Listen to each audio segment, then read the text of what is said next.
As we all know, teachers help students learn different lessons such as subjects like science, math, reading, and writing. Every teacher should also teach the students valuable life lessons by setting a positive example. Consequently, teachers as role models must adhere to a code of ethics for professional teachers. So, what is the code of ethics for a professional teacher? The Code of Ethics for Professional Teachers serves as a guide for every teacher to determine the right actions and the actions that need to be avoided. This means that a professional code of ethics defines a teacher's position in a student's life and emphasizes teachers' fundamental duties or responsibilities to their students. Teachers must act with fairness, honesty, and professionalism in the classroom, whether virtual or in person, as well as with parents and co-workers, to ensure that students receive a fair, honest, and uncompromising education. In contrast, it is inevitable that there will be teachers who will violate this law because of personal reasons, which may be good or bad. That is why I am here presenting this video for you to know and discover 3 news stories that focus on violating the Code of Ethics for Professional Teachers. So, without further ado, here is the first news titled Pasig Principal in Trouble Over Free Collection. Virginia Membrebe, a Pasig City school principal, is facing calls for her removal due to the wrongdoing she has committed over the last 2 years. The Rizal High School Teachers Association is accusing her of making them collecting agents of the 150 pesos fee charged to students for their National Achievement Test review.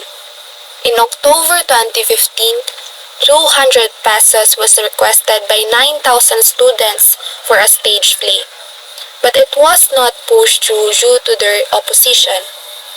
The group filed a grievance complaint against Membrebe at the Department of Education Pasig Division in late November due to questionable collection of fees.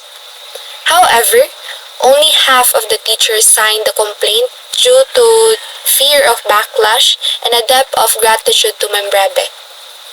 Marvic Leano, DepEd Pasig Assistant School Division Superintendent Officer in charge, said the results of 3-member grievance committee hearing the complaint would be released within the month. If the complaint is proven true, Membrebe would be removed from her post and transferred to another school. Next news is from China's teacher. I include this because it still shows violations of the Code of Ethics for Professional Teachers. The news was titled, "A Professor in China Apologizes for Smoking in Class for Inspiration." Wang Meng, a media lecturer of the Communication University of China in Beijing, was caught smoking inside classrooms and causing his students to try it out for its inspirational effect. He issued an apology and vowed to quit smoking, but the university denounced his conduct and offered him to resign. His conduct violates Beijing's smoking control laws and the teacher code of ethics. Also, he should remember that the classroom is a sacred place. The last news is also from another country, which is South Korea. Again, I include this because it relates to the Code of Ethics for Professional Teachers, and it is titled, "Female Teacher Under Probe Over Inappropriate Relationship with a Student."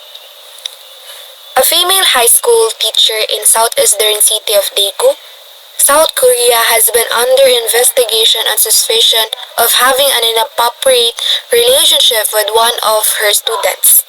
The unnamed teacher in her 30s, staffed at a Daegu high school on a term contract, is suspected of having sex with a male student of the same school in late June in violation of the Child Welfare Act, according to the Daegu Bukbu police station.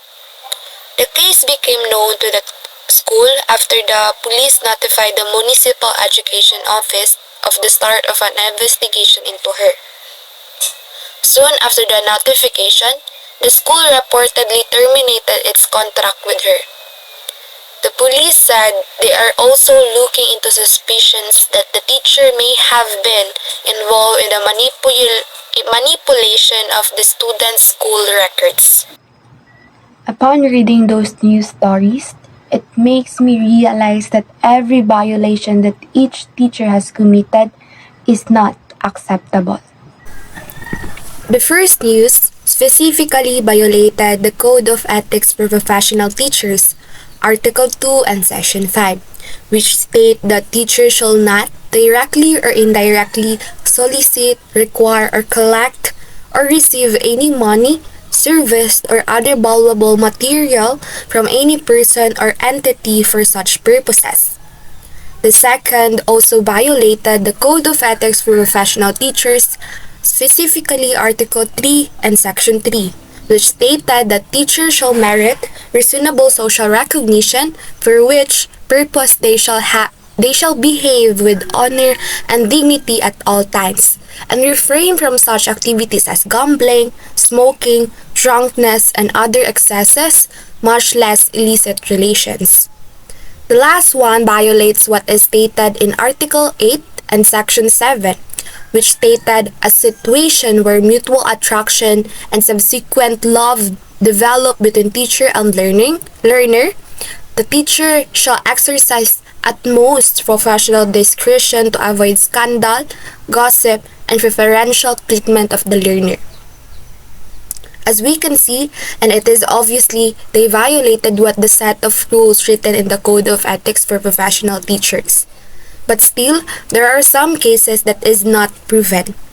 However, we could not hide the fact that they could face the circumstances of their bad actions, which is what is written in Article 12 and Section 1, the disciplinary actions, stated that any violation of any provision of this code shall be sufficient ground for imposition against the erring teacher of the disciplinary action, consisting of revocation of his certification of registration and license as a professional teacher, suspension from the practice of teaching profession, or reprimand or cancellation of his temporary or special permit. Everyone is not perfect. They have flaws and have committed sins. But that is not an excuse to waste your degree and professionalism on merely temporary stability, addiction, or lust. It is sad to think that parents entrust their children to teachers, but some teachers have broken the trust. Teachers must not waste the trust that every parent gives them. They must be mindful of every deed they do, because there are always circumstances that may befall them that are either beneficial to them or can destroy their lives. Therefore, I want to express my sincere advice to all, not just teachers, but everyone who can watch this. Know your limitations. If you learn to apply that in your life, I can assure you that there will be a great teacher who sincerely cares for his or her students' learning process.